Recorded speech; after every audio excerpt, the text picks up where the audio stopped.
Now I'm gonna be honest. Coffee has made me think way too much about ethics. Is there anyone who believes in the American dream anymore? I've just been in a place where it feels like it doesn't matter what I do anymore. That my life is either about perpetuating a system of oppression or standing idly by whilst it perpetuates itself. So about coffee. Coffee has a long and brutal history of colonialist violence. It is a product that was extracted from the place in which it came in order to fuel the people who continued colonialism throughout the world. Even today, in the best time in history, it is not invalid to wonder if the coffee that one person may have purchased at any given moment came as a product of a modern day form of slavery.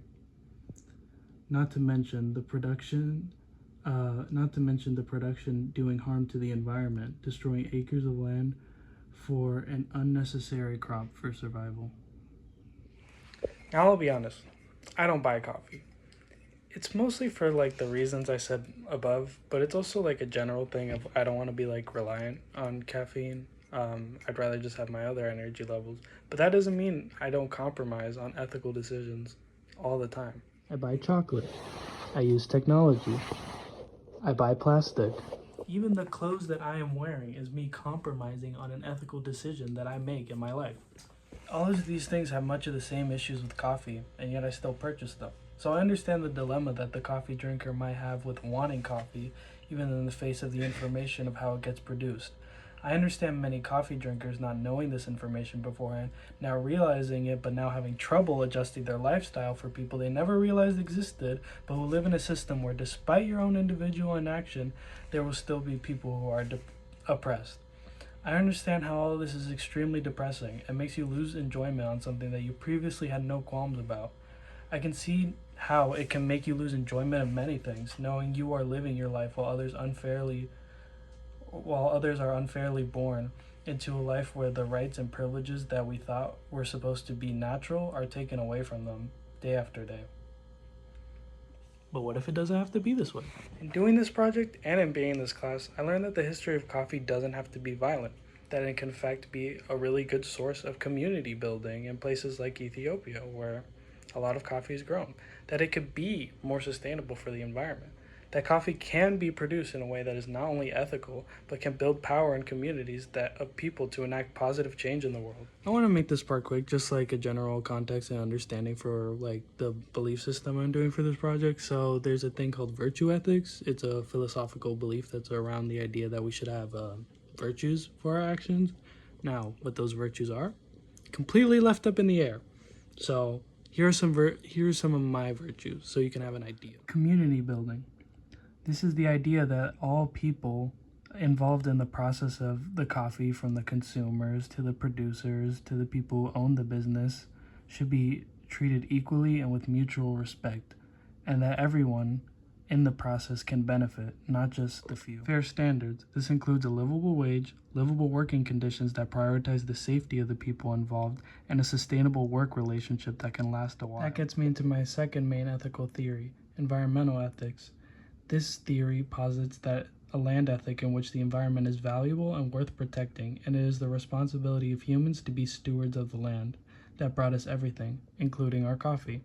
The good thing is that there is already an example for coffee. Before the days of monocropping, coffee was just a plant like any other that was grown in accordance to a larger ecosystem. But since then, we have examples such as these, which are shade-grown coffee.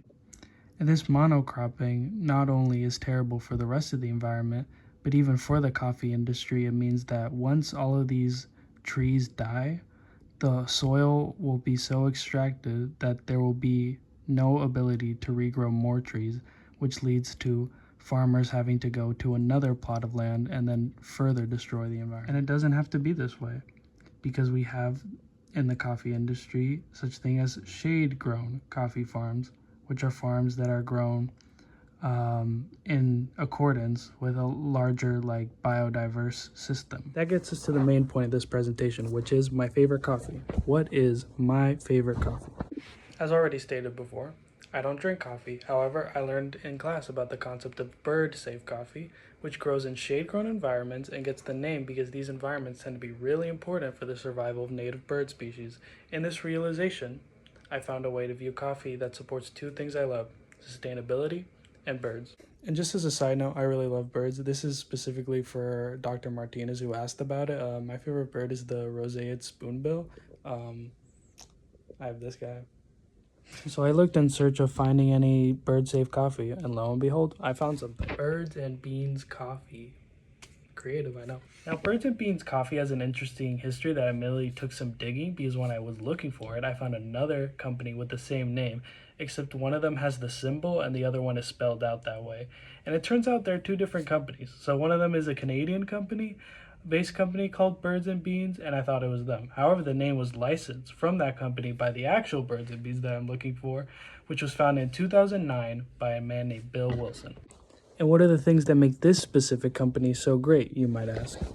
First, they're bird friendly certified, which places requirements forcing all of their farms to be shade grown coffee farms that preserve the natural area. They're also certified organic, which means that they are banned from using harmful or synthetic pesticides. And they're fair trade certified, which sets a minimum price on commodities and allows farmers equal participation on business decisions while providing an extra premium price for farmers to support their businesses. These labels fall in line both with my virtue and my environmental ethics. The coffee is shade grown, which indicates the most sustainable way coffee can be grown, and it vows that there are fair labor practices which seek to build farmer communities instead of subjugating them. Now for the processing. From what I found, all of the farms are small family farms in Latin America. An example that I found was one in northern Nicaragua, which is called UCA San Juan de Rio Coco, which is a farm that's part of a larger worker co-op, which are work groups where the owners are the workers.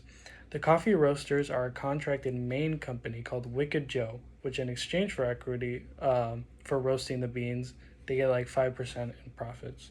And if there were any other roasters, I was not able to find them. And in terms of distribution, as you can see, most of the stores are actually in America, with only one real exception. And from what I can tell from the website, most of these stores are not like actual stores for the coffee shop. Like, it's not a store for the coffee shop. It's more so it's sold in other either stores, like you could see Whole Foods, or it's sold at, for example, the Audubon Society or another nature preserve like that. And that's all I have in terms of information. I have to admit, while researching for this video, there were points where I was cynical. Like, for example, when I didn't see enough information about certain things on the website, and I thought that they were hiding things, like where the actual beans come from and all of that. But for the most part, from what I can find, there's no real issues with the company I've seen. And I'll admit I'm still cynical about that, because it feels like we've all been lied to so many times that it's hard to trust things like that. And yeah, there's still the possibility that this is another cynical attempt by another company to try to make people feel better about buying coffee, and it turns out to actually be really evil. But if that is the case, it just hasn't been put out there, and I hope that if people find it, they can release that information. And I think that's one of the saddest things about the way modern late-stage capitalism has formulated the psychology of many people like me who want to believe in something good happening in a world with deeply unethical systems. It makes us fail to believe in a better world, a world where the global south isn't taken advantage of in service of the developed world, a world where people don't need to kill others or destroy the land to survive, a world of compassion, of community building instead of domination, a world of love and peace. Sometimes I worry that world is not possible, that it was always just an ideal, a dream. But companies like these give me hope that perhaps that future that I strive for may actually exist, that I don't have to give in to the evil of the world and can instead help build one that seeks to benefit all people involved. Perhaps that is just a dream.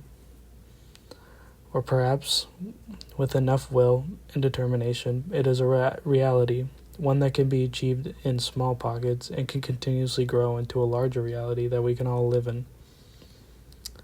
Maybe Birds and Beans can truly be an ethically sourced coffee, and maybe what that says is all the things we enjoy can be ethically sourced, that we don't need to feel bad about our existence, that we instead can work on bringing our vision of compassion and community to the rest of the world. That is the dream that I want to believe in. Also, as a last note, as for the taste of the coffee, I haven't had it. So maybe if I do, I will add that to the video. But not until then, my favorite coffee is one that I never had. Okay, bye.